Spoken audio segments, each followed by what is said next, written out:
నమస్తే today Andhra news bulletin కి స్వాగతం. వార్తల్లోని వివరాలు. అవినీతి రహిత సమాజాన్ని ఆవిష్కరించే దిశలో అందరూ భాగస్వామ్యులు కావాలని రాష్ట్ర ముఖ్యమంత్రి చంద్రబాబు నాయుడు ఆదేశాలపై ఏసీబీ విజిలెన్స్ అవేర్నెస్ ప్రోగ్రాం ఈ నెల 27 నుంచి నవంబర్ 2 వరకు నిర్వహిస్తున్నామని శ్రీకాకుళం జిల్లా ఏసీబీ ఇన్స్పెక్టర్ రమణ అన్నారు. విజిలెన్స్ ఎన్ఫోర్స్మెంట్ అధికారులు, ప్రజా సంఘాల ప్రతినిధులు, వివిధ శాఖల అధికారులు పెద్ద ఎత్తున అవగాహన కల్పించేందుకు కార్యాచరణ ప్రణాళిక తయారు చేశారు. జిల్లా రెవెన్యూ అధికారి వెంకటేశ్వరరావు సమక్షంలో ప్రతి ఉద్యోగి ఉద్యోగం పట్ల శ్రద్ధగా పనిచేయాలి, ఎటువంటి లంచాలకు తావు ఇవ్వకూడదని ప్రతిజ్ఞ చేయించారు. చిన్న పొరపాటు అంటే ఆర్థికంగా ఏదైనా కావాలి అనే ఆలోచన వలన ఆ పొరపాటు జరుగుతుంది. ఆ పొరపాటు వలన మనము ఏమాత్రం లంచంగా ఆశించినట్లయితే ఆ రోజు నుండి మనం రిటైర్డ్ అయినంత వరకు కూడా దాని ఎఫెక్ట్ మనకు ఉంటుంది. ఏసీబీ కేసు అంటే మీకు అందరికీ తెలుసు. ఒకసారి నేను ఏసీబీ కేసులో ఇన్వాల్వ్ అయినట్లయితే మనం రిటైర్డ్ అయ్యి చనిపోయినంత వరకు కూడా సమాజంలో తిరగలేము. రెండవది ఏంటంటే మన కుటుంబము పెద్ద స్థాయి నుండి పై స్థాయికి వచ్చేటప్పుడు ఎంత కష్టపడతాము. మళ్ళీ ఈ కేసు అయినట్లయితే అదే 60 స్థాయికి వెళ్ళిపోవడం జరుగుతుంది. ఎందుకంటే మేము చాలామందిని చూసాము, సూసైడ్లు కూడా చేసుకుంటారు. ఆ పరిస్థితి ఎవరికి కూడా, ఏ ప్రభుత్వ ఉద్యోగికి కూడా కలగకూడదని మేము కోరుకుంటున్నాము. ప్రతి సంవత్సరం కూడా గవర్నమెంట్ అక్టోబర్ నెలలో వ్యవస్థీకరణపై మంత్రివర్గ ఉపసంఘంతో ముఖ్యమంత్రి చంద్రబాబు సమీక్ష నిర్వహించారు. అమరావతిలోని రాష్ట్ర సచివాలయంలో ముఖ్యమంత్రి నిర్వహించిన సమీక్షలో deputy CM Pawan Kalyan, sub కమిటీలోని మంత్రులు అనగాని నారాయణ, నాదెండ్ల సత్యకుమార్, అనిత, నిమ్మల రామానాయుడు, బీసీ జనార్దన్ రెడ్డి తదితరులు పాల్గొన్నారు. ప్రజల అవసరాలు, పాలనా సౌలభ్యం ప్రధాన అజెండాగా జిల్లాల పునర్వ్యవస్థీకరణ అంశంపై ప్రభుత్వం ఆలోచనలపై చర్చ జరుగుతోంది. గత ప్రభుత్వ హయాంలో అశాస్త్రీయంగా జరిగిన జిల్లాల విభజనపై చర్చించారు. గత ప్రభుత్వ నిర్ణయం కారణంగా పలుచోట్ల ప్రజలకు ఇబ్బందులు, పరిపాలనలోనూ సమస్యలు ఏర్పడ్డాయని ముఖ్యమంత్రి చంద్రబాబు అన్నారు. గతంలో జరిగిన జిల్లా పునర్వ్యవస్థీకరణ వల్ల తలెత్తిన ఇబ్బందులను సరిదిద్దే పనిలో కూటమి ప్రభుత్వం ఉన్నట్లు పేర్కొన్నారు.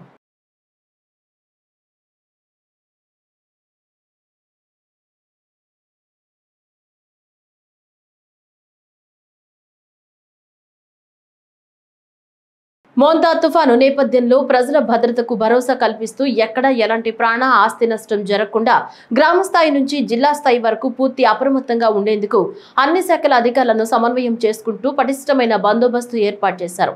ఈ నేపథ్యంలో నగర పోలీస్ కమిషనర్ రాజశేఖర్ బాబు టూ టౌన్ పోలీస్ స్టేషన్ పరిధిలోని కొండ చర్యలు విరిగిపడేందుకు అవకాశం ఉన్న కొండ ప్రాంతాలను పరిశీలించి అక్కడి ప్రజలకు మోంతా తుఫాను నేపథ్యంలో ప్రజలు ఎటువంటి ప్రకృతి వైపరీత్య ప్రమాదాలకు గురికాకుండా ఉండాలనే సదుద్దేశంతో ప్రజలను సురక్షిత ప్రాంతాలకు జిల్లా యంత్రాంగం ఏర్పాటు చేసిన పునరావాస కేంద్రాలకు తరలి వెళ్లాలని సూచనలు చేశారు.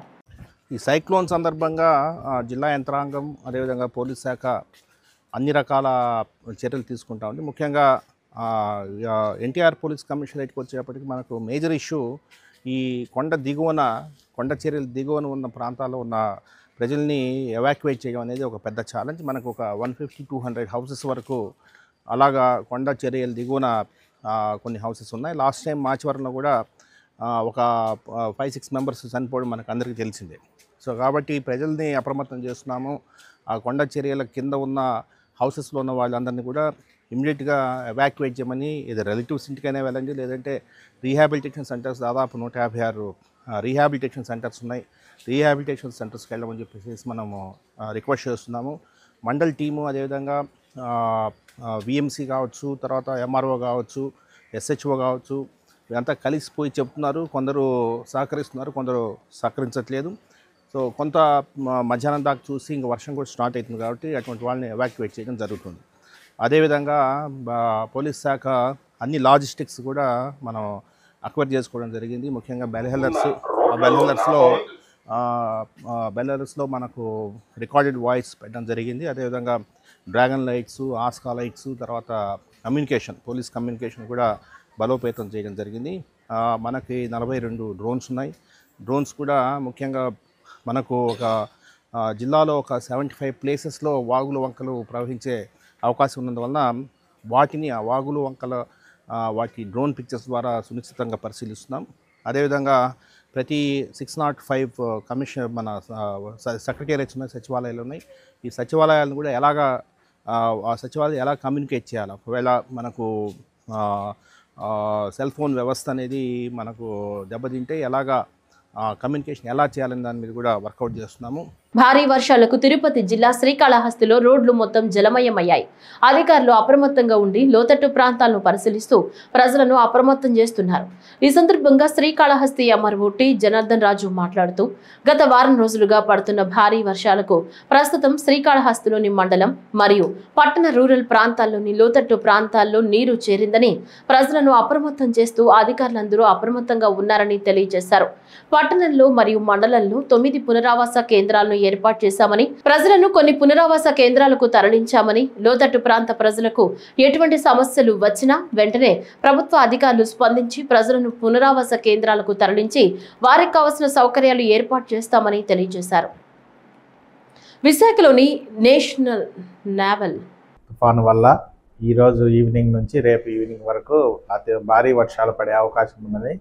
వాతావరణ శాఖ మరియు గవర్నమెంట్ నుంచి ఉత్తర్వులు వచ్చిన కారణంగా మన కాళహస్తిలో మండలంలో మేము అన్ని రకాల ప్రికాషనరీ మెజర్స్ అన్నీ కూడా తీసుకున్నాము. మొత్తం కంట్రోల్ రూమ్స్, ఆఫీస్లో కంట్రోల్ రూమ్స్ ఏర్పాటు చేశాము. రౌండ్ ద క్లాక్ అందరూ కూడా అందుబాటులో ఉంటారు.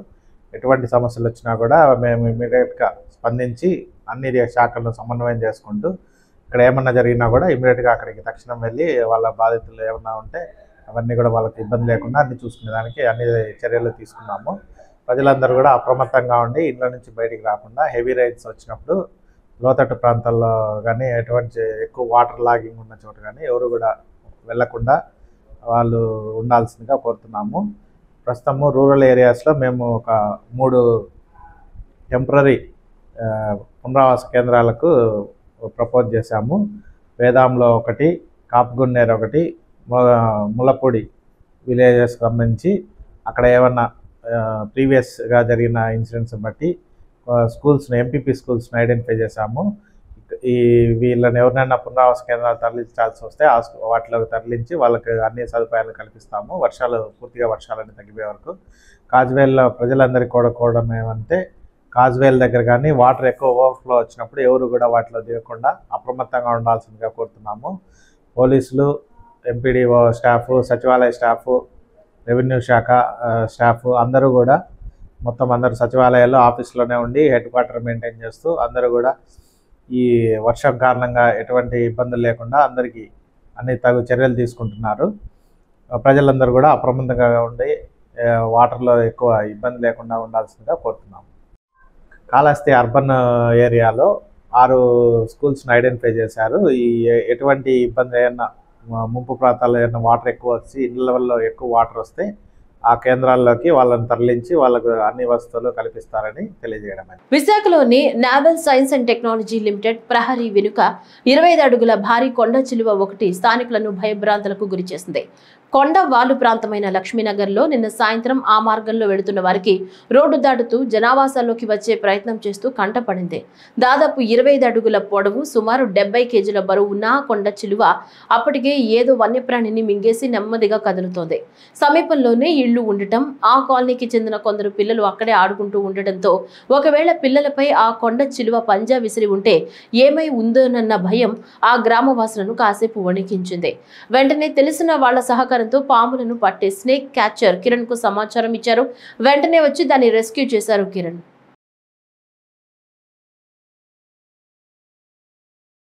తుఫాను దాటికి ప్రజలకు ఏ చిన్న సౌకర్యం కలగకుండా ఏపీ ప్రభుత్వ యంత్రాంగం నిమిషాల్లోనే స్పందిస్తున్నారు. అర్ధరాత్రి విరిగి పడిన, వాలిపోయిన చెట్లను సిబ్బంది తొలగిస్తున్నారు. ప్రజలు వాహనాల రాకపోకలకు ఇబ్బంది లేకుండా ఎప్పటికప్పుడు తక్షణ చర్యలు తీసుకుంటోంది ఏపీ ప్రభుత్వం. మౌంతా తుఫాను దృష్ట్యా జిల్లా యంత్రాంగం పూర్తి అప్రమత్తంగా ఉంది. జిల్లా కలెక్టర్ ఏ తమీమ్ అన్సారియా క్షేత్రస్థాయిలో పరిశీలన ప్రారంభించారు. ఇందులో నగరపాలక సంస్థ కమిషనర్ పులి శ్రీనివాసులు కూడా ఉన్నారు. తుఫాను నేపథ్యంలో సహాయ పునరావాస కార్యక్రమాలను, సన్నద్ధత ఏర్పాట్లను పరిశీలించారు. బుడంపాడులో పీకల వాగు అవుట్ఫ్లో డ్రైన్ పరిశీలించారు. డ్రైన్లో వరద నీరు సక్రమంగా ప్రవహించేలా అడ్డంకులు తొలగించాలని, నీటి ప్రవాహాన్ని నిరంతరం పర్యవేక్షించాలని జిల్లా కలెక్టర్ ఆదేశించారు. అవుట్ఫ్లో డ్రైన్లో ప్లాస్టిక్, ఇతర వ్యర్థాలు అడ్డుకోవడానికి ఏర్పాటు చేసిన ఇనుప జల్లెడ వల్ల వరద నీరు ప్రవాహానికి ఇబ్బంది ఉందని వెంటనే దాన్ని తొలగించాలని మున్సిపల్ అధికారులకు సూచించారు.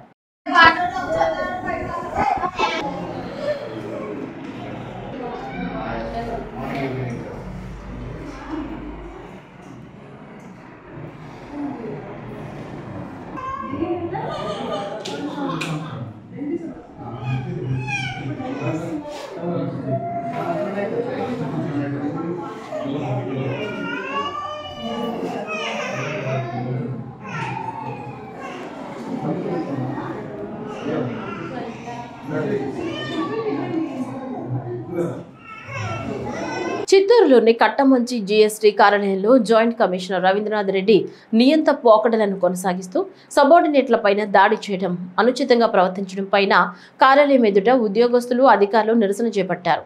సబార్డినేట్లను కులం పేరుతో దూషించడమే కాకుండా అసభ్యకర పదజాలంతో మాట్లాడుతూ వారిపై దాడి చేయడం చేశాడని దీన్ని తీవ్రంగా ఖండిస్తున్నామన్నారు.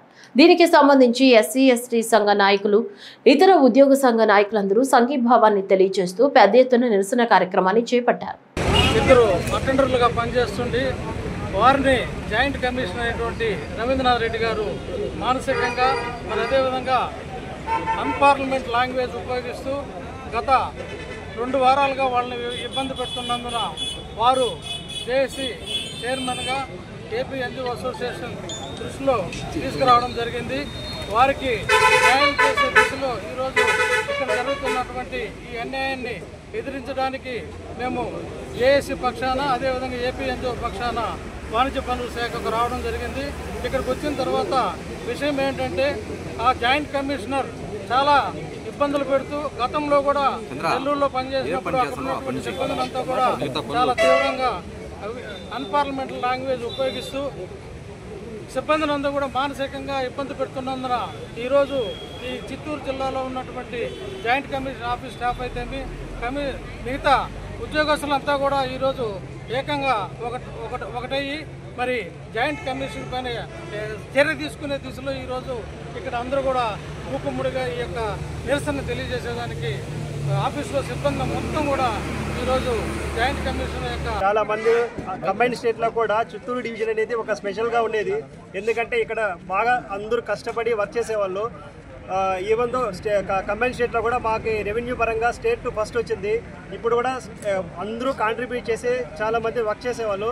ఈ జాయింట్ కమిషన్ వచ్చిన రోజు నుంచి top to bottom attender cadre నుంచి ఆఫీసర్ కేడర్ వరకు అందరూ సఫర్ అవుతున్నారు. రెవెన్యూ పరంగా ఏదైనా కానీ వర్క్ చేయలేదంటే చెప్పదే ప్రాబ్లం లేదు. ఆ రెవెన్యూ వర్క్కి సంబంధించింది కాకుండా అదర్ దాన్ వర్క్స్ సంబంధించి అందరినీ ఆయన ఇబ్బంది పెడుతున్నాడు. సో మేము ఈ విషయమై అందరూ అసోసియేషన్ ఒకటై ఆయన మీద యాక్షన్ తీసుకోవాలని ఈ ప్రెస్ మీట్ ద్వారా మేము తెలియజేస్తాం. మోంతా తుఫాను దృష్ట్యా గుంటూరు పశ్చిమ నియోజకవర్గంలో ఎమ్మెల్యే గల్లా మాధవి పర్యటించారు. ఈ సందర్భంగా స్తంభాల చెరువు ప్రధాన రహదారిలో ఉన్నటువంటి ప్రభుత్వ పాఠశాలలో ఉన్న బాధితులను ఎమ్మెల్యే పరామర్శించారు. ఆహార పదార్థాల నిర్వహణ, వైద్య సదుపాయాలను అడిగి తెలుసుకున్నారు. చిన్నపిల్లలతో, వృద్ధులతో మమేకమై భరోసా ఇచ్చారు. రానున్న 2 రోజులు కూడా అప్రమత్తంగా ఉండాలని అధికారులకు పలు సూచనలు చేశారు. అటు కోస్తా రాయలసీమ వైపు లాగా కాకుండా ఇటు కొంత మేర తక్కువగానే ఉంది. దాని నేపథ్యంలోనే అవసరమైన రీహాబిలిటేషన్ సెంటర్స్ అన్నీ కూడా ఏర్పాటు చేశాము. పశ్చిమ నియోజకవర్గంలో దాదాపుగా 23 రీహాబిలిటేషన్ సెంటర్స్ని ఏర్పాటు చేసుకున్నాము. ఇప్పటికే దాదాపుగా 3 రీహాబిలిటేషన్ సెంటర్స్ పూర్తిగా నిండిపోయి ఉన్నాయి. మిర్చియాడ్ వైపు ఒకటి, ఇక్కడ పుల్లయ్య స్కూల్ ఒకటి, అదేవిధంగా చిన్మయ స్కూల్ ఒకటి, ఇలా 3 కూడా ఇప్పటికే నిండిపోయి ఉన్నాయి. ఈరోజు పుల్లయ్య హై స్కూల్లో ఉన్నాం ప్రస్తుతానికి. ఇక్కడ దాదాపుగా 180 మంది చేరుకోవడం జరిగింది. వారు రాత్రి నుంచే ఇక్కడ ఉండడం జరిగింది. రాత్రి సాంబార్ రైస్ మరియు కర్డ్ రైస్ అందించడం జరిగింది అధికారులందరూ కూడా. పొద్దున కూడా టిఫిన్, మరి ఇప్పుడు లంచ్ కూడా ప్రొవైడ్ చేస్తామంటున్నారు. అందరూ సౌకర్యంగా ఉన్నారు. సరిపడా టాయిలెట్స్ అవన్నీ కూడా ఉన్నాయి. శానిటేషన్ కూడా ఎప్పటికప్పుడు క్లీన్ చేస్తూ ఉన్నారు. వాటర్ కూడా మంచిగా సురక్షితమైన మంచినీరే వీళ్ళకి అందరికీ అందిస్తూ ఉన్నారు. వాళ్ళు కూడా అన్నీ బాగానే ఉన్నాయి, సౌకర్యాలన్నీ బాగానే ఉన్నాయని చెప్పడం జరుగుతుంది.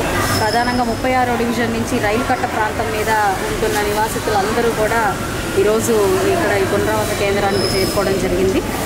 ఇంకా కూడా సాయంత్రానికి దాదాపుగా ఇంకొక 60-70 మంది వచ్చే అవకాశం ఉంది అని చెప్పి ఇక్కడ అధికారులు, సచివాలయ సిబ్బంది, మా యొక్క క్యాడర్ మొత్తం అందరూ కూడా అంచనా వేసి వారికి సౌకర్యమైనవన్నీ కూడా అందుబాటులో తీసుకొస్తున్నారు. మరి ముఖ్య అవసరాలైన మెడిసిన్స్ కూడా ఇక్కడ ఏర్పాటు చేసి వాళ్ళకి అందించే ప్రయత్నం చేస్తున్నాము. చంటి పిల్లలు ఉన్నారు, వాళ్ళకి పాలు అవి కూడా ఇస్తున్నారు. అదేవిధంగా మనకు ఒక ప్రెగ్నెంట్ ఉమెన్ కూడా ఉన్నారు, ఆవిడకి కూడా స్పెషల్ కేర్ తీసుకోవడం జరుగుతుంది. ఏదేమైనా ఈ 2 రోజులు కూడా అందరూ అప్రమత్తంగా ఉండాలి. ఎలాంటి ఏ అవసరాలతో వచ్చినా కూడా ఇటు నోడల్ ఆఫీసర్లకు కానివ్వండి, మా క్యాడర్ కానివ్వండి, లేదంటే గుంటూరు పశ్చిమ ఆఫీసుకి కానివ్వండి కాల్ చేస్తే త్వరితగతిన మేము వచ్చి వాళ్ళకి సహాయ సహకారాలు అందిస్తాము. అందరూ కూడా ఇక్కడ అందుబాటులో ఉన్నారు కాబట్టి ఇది ఒక సద్వినియోగపరచుకోవాలి అని చెప్పి నేను కోరుకుంటున్నాను. సో ప్రజలందరూ కూడా అవసరమైతే మాత్రమే బయటికి రావాల్సిందిగా నేను కోరుకుంటున్నాను. ముఖ్య అవసరార్థాలు ఏవైనా ఉన్నాయో సరుకులు అలాంటివన్నీ కూడా తెచ్చిపెట్టుకోవాలి అని నేను కోరుకుంటూ ఉన్నాను. ఈ 2-3 రోజులు అంటే ఈ వర్షాలు ఉన్నన్ని రోజులు కూడా వాటర్ కాస్త కాచి వడపోసి తీసుకోవాల్సిందిగా నేను అందరినీ కోరుకుంటున్నాను. కృష్ణా జిల్లా ప్రత్యేక ఇన్ఛార్జిగా నియమితులైన ఆమ్రపాలి అధికార యంత్రాంగాన్ని చురుగ్గా నడిపిస్తున్నారు. మచిలీపట్నంలో ఏర్పాటు చేసిన పలు పునరావాస కేంద్రాలను ఆమె సందర్శించి రిస్క్ ప్రాంతాల్లో వెంటనే యాక్షన్ తీసుకునే చర్యలు చేపడుతున్నారు. స్పెషల్ ఆఫీసర్గా జిల్లాకు వచ్చిన కొద్ది సమయానికే ఫీల్డ్ విజిట్ నిర్వహించి అధికారులను మరింత శక్తివంతంగా పనిచేయించేందుకు ప్రోత్సహించారు. మొదట హైదరాబాద్, తెలంగాణలో వివిధ కీలక పదవుల్లో పనిచేశారు. తుఫాను వేళ కృష్ణా జిల్లాకు ప్రత్యేక సహాయాధికారిగా నియమితులయ్యారు. మోంతా తుఫాను నేపథ్యంలో చర్యలు, ఫీల్డ్ విజిట్ ద్వారా పునరావాస కేంద్రాలను పరిశీలించారు. జిల్లా ప్రజలకు వెంటనే సహాయం అందేలా అధికారుల పనితీరును సమీక్షించారు. తుఫాను కారణంగా నష్టం జరగకుండా ముందుగానే జాగ్రత్త చర్యలకు మార్గనిర్దేశం చేశారు.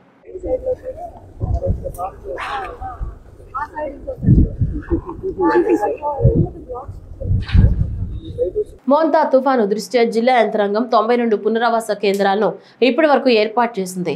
ఇందులో మధ్యాహ్నం 2 గంటల నాటికి 5,983 మందిని తరలించడం జరిగింది. ప్రమాదం జరిగే అవకాశాలు ఉన్నాయని ఊహిస్తే ఆ చోటు నుంచి తక్షణం పునరావాస కేంద్రాలకు తరలించండి అంటూ జిల్లా కలెక్టర్ ఏ తమీం అన్సారియా అధికారులను ఆదేశించారు. మోంతా తుఫాను తీవ్రత ఎక్కువగా ఉంటుందని వాతావరణ శాఖ హెచ్చరికలు ఉన్నాయని, ఈ తరుణంలో ఎటువంటి సంఘటనలకు తావలేకుండా పునరావాస కార్యక్రమాలు నిర్వహించాలని ఆదేశించారు.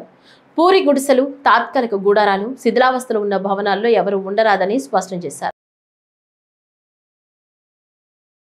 అర్జీల పరిష్కారం సత్వరమే చేయాలని, ప్రజావాణి దరఖాస్తులకు అత్యంత ప్రాధాన్యత ఇచ్చి అర్జీలను పెండింగ్ లో ఉంచకుండా పరిష్కరించాలని అదనపు కలెక్టర్ డి వేణు సంబంధిత అధికారులను ఆదేశించారు. ప్రజావాణి కార్యక్రమం సందర్భంగా అదనపు కలెక్టర్ డి వేణు సమీకృత జిల్లా కలెక్టరేట్ లో ప్రజల నుంచి దరఖాస్తులను స్వీకరించారు.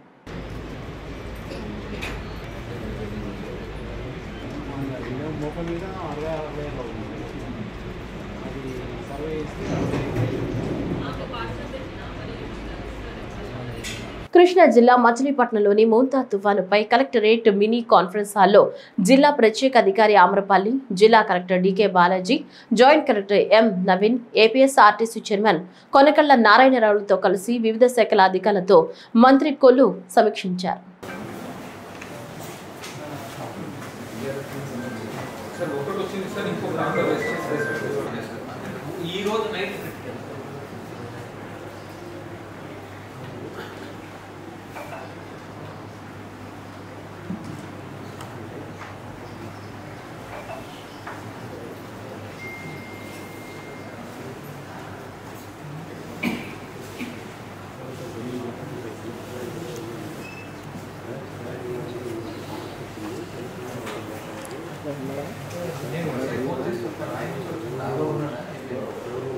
నర్సాపురంలో పశ్చిమ గోదావరి జిల్లా ఇన్ఛార్జ్ మంత్రి గొట్టిపాటి రవికుమార్ తుఫాను ప్రభావిత ప్రాంతాల్లో నాగిడిపాలెం, పాతపాడు, కాళీపట్నం పునరావాస కేంద్రాలను పర్యటించారు. తుఫాను సహాయక చర్యలను మంత్రి గొట్టిపాటికి కలెక్టర్ ఎస్పీ వివరించారు. తుఫాను ముప్పు ప్రాంతాల ప్రజలను సురక్షిత ప్రాంతాలకు తరలించాలని అధికారులను ఆదేశించారు.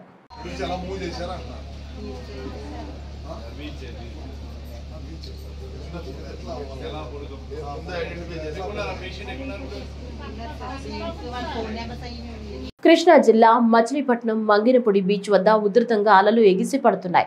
దీంతో తీర ప్రాంతంలో బలమైన గాలులు, వర్షం కురుస్తున్నాయి. ప్రస్తుతం తుఫాను మచిలీపట్నానికి 280 కిలోమీటర్ల దూరంలో కేంద్రీకృతమైంది. ప్రజలు అత్యవసర పరిస్థితుల్లో తప్ప బయటకు రావద్దని అధికారులు సూచించారు. ఇప్పటికే లోతట్టు ప్రాంతాల్లోని ప్రజలను రిలీఫ్ సెంటర్లకు తరలించారు. విపత్తును ఎదుర్కొనేందుకు ఎన్డీఆర్ఎఫ్ బృందాలు సిద్ధంగా ఉన్నారు.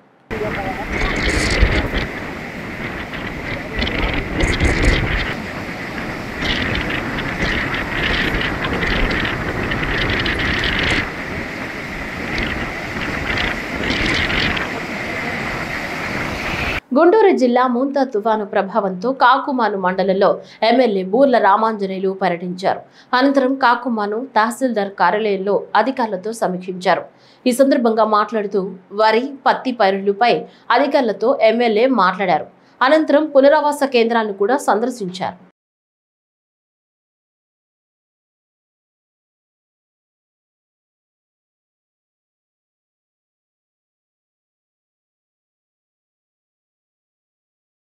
ఈ వార్తలు ఇంతటితో సమాప్తం. నమస్కారం.